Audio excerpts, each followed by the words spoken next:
주님께서 예루살렘 성전에 들어가서 성전이 장사하고 있는 걸 보고 이 장사하는 것이 잘못됐다. 하나님의 집은 기도하는 집이다. 15절부터 한번 읽어봅시다. 15절부터 19절까지 시작. 그들이 예루살렘에 들어가니라. 예수께서 성전에 들어가사 성전에서 매매하는 자들을 내쫓으시며 도막 꾸는 자들의 산과 비둘기 파는 자들의 의자를 둘러보시며 아무나 물건을 가지고 성전으로 지나다니면 허락하지 아니하시고 이에 가르치시되 기록된 바 내 집은 만민이 기도한 집이라 칭함을 받으려 하지 아니하였느냐. 너희는 강도의 속을 만들었다 하시매 대제사장과 서기관들이 듣고 예수를 어떻게 죽일까 하고 꾀하니 이는 무리가 다 그의 교훈을 놀랍게 여김으로 그를 두려워함 일러라. 왜 예수님께서 이런 행동을 하셨을까요? 사실은 이 성전, 예루살렘 성전은 유대인들이 너무나 소중히 생각하는 곳입니다. 그래서 이 바벨론 땅에 포로로 끌려갔다가 돌아와서 주님께서 그들에게 성전을 다시 세우라고 하는 말씀하셨습니다. 성전이 참 중요합니다. 근데 예수님이 지금 이 성전에 들어가서 성전 안에서 매매하는 자, 이 성전은요, 이 유대인의 성전 보면요, 지성소가 있고 성소가 있고 또 밖에 보면 이방인의 뜰이 있고 또 여인의 뜰이 있고 그렇습니다. 그러니까 이것은 성전 안은 아니에요. 저 바깥에 성전 마당이죠. 마당인데 그것도 다 성전에 포함되는 겁니다. 근데 거기서 장사를 하고 있는 겁니다.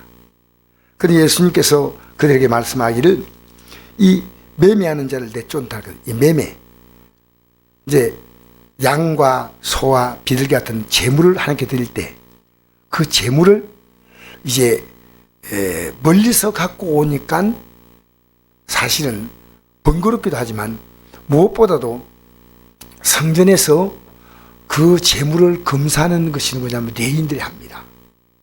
그러면 이 재물을 흠집어서 안 된다고 하면 헛가 좋은 거 아니겠습니까? 그런데 가만 보니까 그 앞에서 물건을 사면 다 통과되는 겁니다.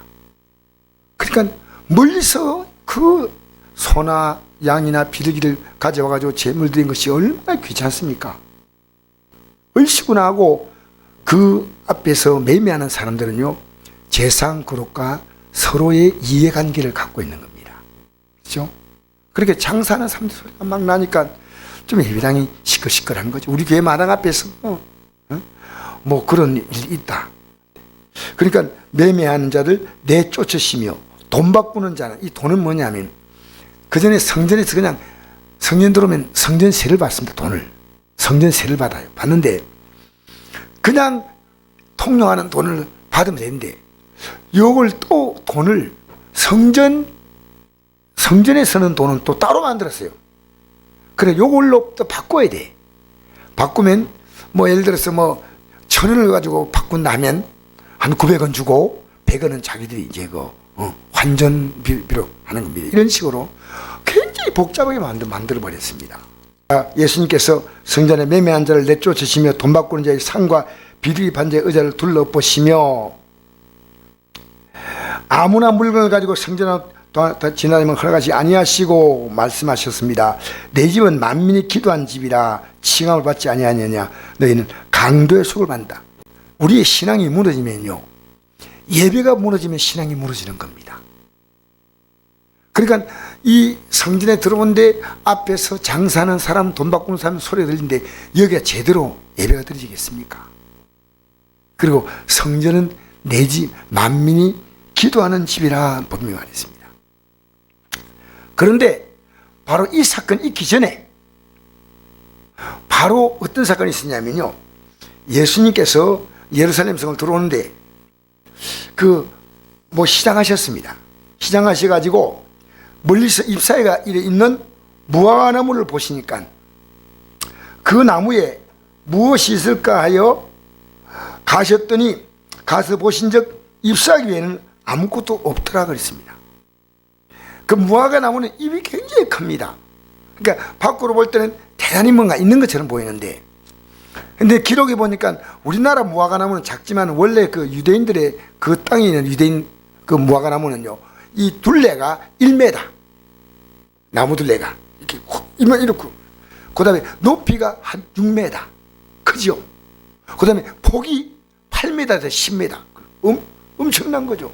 이렇게 무화과는 제가 우리 집에서 무화과 나무가 있었으니까 했던 그거예요. 이 잎이 굉장히 큽니다. 무화과나무, 무화과 잎이요. 그러니까 잎이 아주 많으니까 열매가 있는가 하고 가서 보았어요. 가서 보았더니 열매가 없는 겁니다. 근데 예수님께서 이렇게 말씀했습니다. 나무에게 이제부터 영원토록 사람이 내게서 열매를 따먹지 못하리라, 이런 말씀했습니다. 그런데 여기 보니까 13절 한번 보십시오. 한번 읽어볼까요? 시작. 멀리서 잎사귀 있는 한 무화과나무를 보시고 혹 그 나무에 무엇이 있을까 하여 가셨더니 가서 보신즉 잎사귀에는 아무것도 없더라. 이는 무화과의 때가 아닙니다. 좀 말도 아니잖아요. 무화과의 때가 아니다. 그럼 이 무화과의 때가 아니다는데 왜 무화과나무를 저주합니까? 그렇게 여기 보니까요, 하나님께서 우리에게 그 시간에 대해서 말씀하실 때요, 성경에 기록된 시간 보면요, 크로노스라는 단어와 카이로스라는 시간이 있습니다. 그렇게 일반 시간에 우리가 뭐 아침, 점심, 저녁 이 시간 있지 않습니까? 내가 뭐 10년 살았다, 20년 살았다, 뭐 이렇게 있지 않습니까? 이런 우리가 시간들, 일반적인 시간은 이 시간을 가리켜서 크로노스라고 합니다. 근데 카이노스는 뭐냐면, 카이로스는 하나님이 예정한 시간이 된 겁니다. 근데 만약에 우리 예수님께서 무화과 나무가 지금 사실은 열매 맺는 시간으로 볼 때는 아니란 거죠. 크로노스 아닙니까? 이거는. 그런데 여기에 단어를 뭘 썼냐면요, 카이로스라는 단어를 썼습니다. 이 카이로스는 하나님이 예정하신 시간이란 겁니다. 알겠습니까? 그렇게 무화과의 때가 아닌데, 여기 보니까 이런 말씀 있죠. 마가복음 1장 15절에 보니까 때가 찼고 하나님 나라 가까웠으니 회개하고 복음을 받으랬죠. 그 때가 찼다고 할 때 이 때가요, 하나님의 시간을 말하는 카이로스입니다. 그렇게 보라 지금 은혜 받아만 때요, 이런 때, 그죠? 은혜 받는 때, 그 때는요 하나님의 시간이 왔다는 거예요. 지금 우리가 코로나 있죠? 그럼 지금 우리가 카이로스로 말하면 뭡니까? 지금 뭐 할 때입니까? 예? PCR 검사 받아가지고 지금 뭐 할 때입니까? 코로나가 창궐할 때, 성경적으로 볼 때는 회개할 때가 왔다는 겁니다. 알겠습니까? 회개할 때, 우리의 가정에 문제가 생기고 어려움 만났을 때, 이건요 시간적으로 아니라 하나님의 때로 볼 때는요 반드시 회개할 시간입니다. 제게 어떤 분이 이런 말씀 하시더라고요. 나는 그 말이 의미가 있다고 생각합니다. 의미가 진짜 예수 제대로 믿으면 코로나가 안 걸릴 것 같다. 나는 그 말을, 어떤 분이 그 말 하시더라고요. 그래서 그 말 맞다. 어쨌든 코로나를 통해서 내가 부족하고 내 죄를 발견할 수 있다면 얼마나 그게 귀한 거냐. 그렇다고 이 코로나 걸린 사람을 다 제약시하는 거 아닙니다. 그러나 어떤 면에서는요, 하나님은 그 백성을 코로나뿐이 아니고 무엇이든지 하나님이 은혜 안에 있으면 보호하시고, 또 혹시 코로나가 왔다 하더라도 빨리 또 치료하시고 또 회복하는데, 이 땅의 사람들은요 코로나가 왔다가 그냥 또 치료받고 끝나지만요, 우리는 그 사건이 지나가면서요 우리에게 영적으로 큰 유익을 줍니다. 그걸 못 깨달으면 안 됩니다. 제가 이 어떤 목사님이 하신 말씀이 있습니다. 이 코로나를 앓고 나서 그 목사님이 하신 말씀이 말할 수 없는 은혜를 받았대요. 그게 평소에 못 느꼈는데 코로나가 오고 난 다음에 굉장한 하나님의 은혜를 깨달았다는 겁니다. 그러니까 하나님의 시간인 카이로스입니다. 카이로스. 여러분, 오늘도 우리가 이 시간이 예배 1시간 될 수 있어요. 그냥 지나가는 예배 시간, 오늘 수요 예배니까 그저 크로노스가 될 수 있지만, 여기서 내가 은혜 받아야겠다 할 때 이 시간은 카이로스의 시간이 되는 겁니다. 하나님이 이 시간을 준비해 놓았구나. 이 시간에 내가 예배 은혜 받아야 되겠다. 이 시간에 내가 회개해야 되겠다. 그러니까 이 마가복음 9장 21절에 보니까 이런 말씀이 나오잖아요. 벙어리 들고 귀신 들린 아이를 예수님께 데려왔을 때 예수님이 물었잖아요. 언제부터 이렇게 되었냐 물었잖아요. 그죠? 그러니까 어릴 때부터니다 할 때 요건요 카이로스가 아니고 크로노스입니다. 시간. 알겠습니까? 언제? 그러니까 하나님의 시간과 흘러가는 시간이 있다는 겁니다.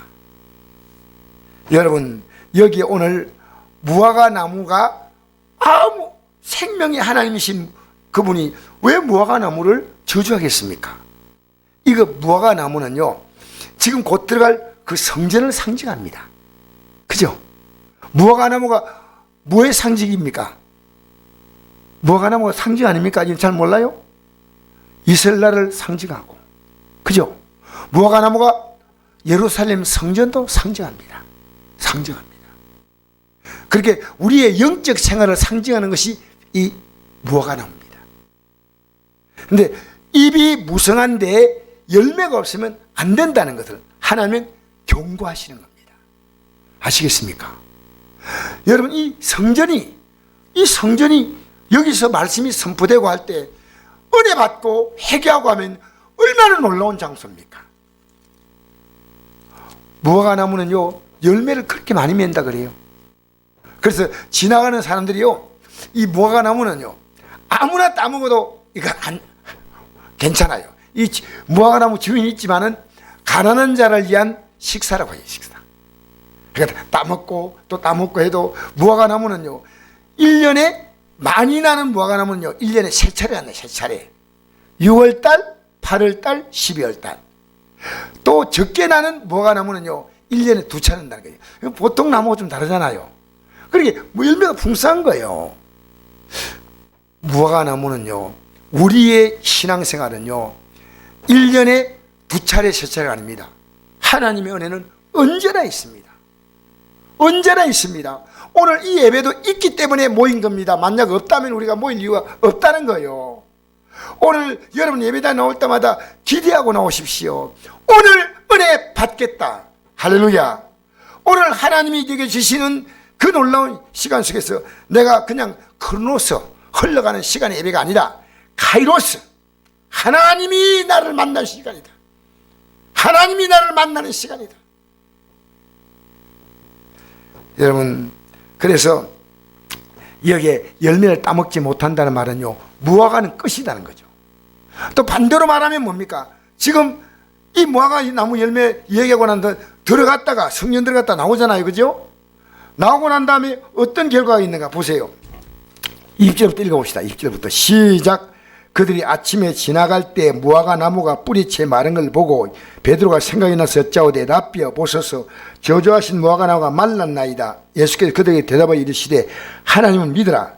내가 진실로 너에게 이르노니 누군지 이 산들어 들려 바다에 던지라 하며 그 말한 것이 이루어질 줄 믿고 마음에 의심하지 않으면 그대로 되리라. 그럼 내가 너에게 말하노니 무엇인지 기도하고 구하는 것은 받은 줄 믿으라. 그러면 그대로 되리라. 할렐루야.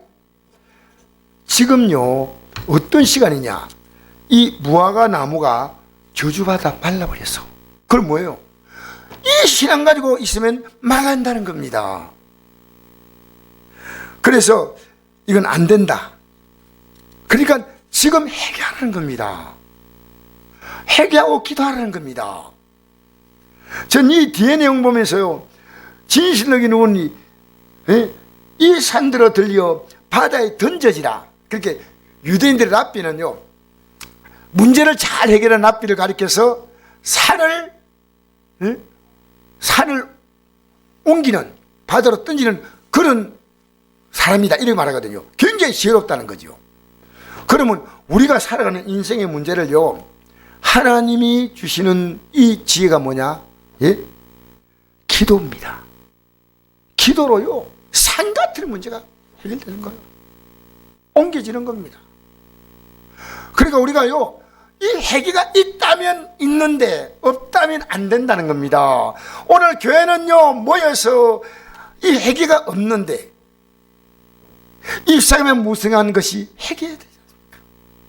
잎사귀만 무성한 거예요. 직분이 잎사귀 있지 않습니까? 나는 목사네, 나는 장로네, 나는 전도사네, 나는 집사네. 여러분, 남 볼 때는 잎사귀 있는데요, 열매가 있어요. 열매가. 우리 열매 있어야 됩니다. 할렐루야. 열매 있어야 될 거 아닙니까? 저는 요즘에 이런 생각합니다. 만약에 그 다니엘 같은 경우는요, 다니엘이 사자굴 속에 집어넣는 그 도장이 찍힌 것이 두렵습니까? 코로나가 두렵습니까? 여러분, 유튜브 보시는 분들 저를 잘 보세요. 나는 유튜브로 보시는 분들이 대단히 고맙습니다. 어제 새벽에 보니까요, 50몇 명이 봤더라고요. 새벽에. 너무나. 근데 다니엘 같은 경우는요, 요 도장이 한 달 동안만 피하면 돼. 근데 사적을 던지는 도장, 그 도장을 찍힌 것 알고도 하나님께 나가서 예배한 겁니다. 그래서 저는 코로나는 우리는요, 정말 조심하셔야 돼요. 우리가 예수 믿어도요, 참 차 조심해야 돼. 예수 믿으니까 무조건 주여, 내가 딱 갈 때 차가 오더라도 탁 차가 가까이 못 오도록 스톱 시켜 주시옵소서. 그러면 안 되지 않습니까? 할 것은 우리가 조심해야 됩니다. 그러나 여러분, 이거 아십시오. 지금 우리가 살고 있는 이 시대예요. 지금 우리는요, 무조건 기도하는 게 아닙니다. 회개가 있어야 됩니다. 회개가. 우리 그동안에 하나님이 얼마나 많은 하나님의 시간을 주었습니까? 하나님의 카이로스의 시간 주었습니다. 기도할 시간을 주었는데 우리 정말 기도했냐? 회개할 시간 줬는데 회개했냐? 그 예수님이 오셔서 복음을 전했잖아요. 몇 년, 얼마 동안 전했습니까? 3년 전했죠. 다 알아듣지 않습니까? 이제는 우리에게 그만큼 기회 주었습니다. 기회 주었어요. 우리에게 엄청난 많은 카이로스의 시간이 있었는데, 어지간히 기도했다면 로마 정부가 다 하나님 로마 정부 문제 해결했을 겁니다. 그렇잖아요. 3년 동안이란 하나님의 시간이 있었지만 그들이 의미 없는 크로노스의 시간이었습니다. 그들이 원했던 건 뭐냐? 그들이 회개하는 게 아니고 누가 오는 겁니까? 그들이 회개하는 게 아니고 누가 오기를 바랬습니다. 누가 올까요? 하나님이 이 땅에 오셔서 로마 정부를 다 없애버리고 이스라엘 민족을 세계 중심 국가로 세운다, 이런 생각했어요. 근데 예수님은 그렇게 자기들이 생각했거든요. 그럴 리 없습니다. 이 역사는요, 정확하게 언제부터 실현됐냐면요, 마가복음 13장 2절 보니까 예수께서 성전 보고 이렇게 말씀했습니다. 예수께서 이르시되 너희가 이 큰 건물을 보느냐? 돌 하나도 돌이 남지 아니하고 다 무너뜨리라 이랬습니다. 아무리 회개하려도 안 들어요. 그래가지고 그 성전은요, 그로부터 30년 지나서요, 로마의 티투스라는 장군이 와가지고요, 그 성전을 다 불태워버리고, 그 다음에 그냥 건물을 부순 정도가 아니고 이 건물에 로마 병사들 사이에 이런 소문이 퍼졌습니다. 이 안에 금이 많이 있다. 근데 막 불을 질러니까 금이 그 벽돌 사이에 끼었을 것이다 해가지고요, 그 하나하나 차이내려고요, 벽돌 하나까지 다 냈어요. 그래서 아무것도 없어요. 아무것도 없고 지금 이스라엘 땅에 가면 통곡의 벽이라고 있습니다. 들어봤죠? 통곡의 벽. 들어봤죠? 그렇게 아무것도 없는 맨 땅에다가 그들은 그 벽에 서서 그게 기초예요, 기초. 지금도 통곡하고 있습니다. 그래서 통곡의 벽입니다. 지금 그 사건이요, 이미 예고가 다 된 겁니다. 지금 우리가요, 하나님의 우리의 시간 있지 않습니까? 이 시간을 지금 우리가 잘못 쓴다면 사실은 우리도 성경이 예고한 대로 가는 겁니다. 우리는 절대로 그렇게 돼서 안 됩니다. 우리는 사순절 기간에요, 정말 내가 회개할 것이 뭔가 생각이 됩니다. 내가 예수 믿는데 입만 무상한가? 요한복음 2장 13절에 예수님께서는 맨 처음에 공생이 시작할 때 오셔가지고 똑같이 성전에서 소와 양과 비둘기 편 사람들, 돈 바꾸는 사람들을 보시고 쫓아내셨죠. 그러면서 예수님은 강도의 소굴에 말하지 않고 내 집을 장사한 집으로 만들지 말라 그랬습니다. 그런데 그게 예수님이 십자가 못 박힐 쯤 되니까 예수님은요, 얼마나 더 나빠졌는지, 장사하는 집이라는 표현이 무엇에 속을 됐습니까? 강도에 속을 됐습니다. 점점 더 깊이 타락해 갔다는 겁니다. 그래서 예수님께서 이렇게 말씀하자 유대인들이요, 당신이 무슨 표적으로 우리에게 보이겠느냐? 그래서 예수님께서 말씀했습니다. 이 성전을 헐라 내가 사흘 동안 일으키라. 유대인들 말합니다. 이 성전은 46년 동안 지었거늘 내가 3일 동안 일으키겠느냐? 그러나 예수는 성전된 자기 육체를 가리켜 말씀하신 것이다. 여러분, 정말 성전이 누구냐면요, 예수님이 성전이셔요. 지금 예수님을 내쫓아버린 겁니다. 왜? 그들은 강도니까요. 예수님을 그들은 죽이려고 했습니다. 예수님이 너희들 이렇게 하지 말라 할 때 예수님 우리가 회개합니다 이렇게 한 게 아니고요, 그들은 예수님을 죽이려고 했습니다. 여러분, 오늘요 교회가 진짜 예수님이 계셔야 됩니다. 알겠습니까? 입만 무성한 그것은 의미가 없어요. 우리 예수님이 있다는 말이 뭡니까? 각자 속에요 예수님을 정말 모셔야 됩니다. 진실로. 내 안에 주님이 계신가? 그럼 내 안에 주님이 계시면 뭘 할 수 있냐면요, 예수님이 내 안에 있는 것은요 내가 죄가 보입니다.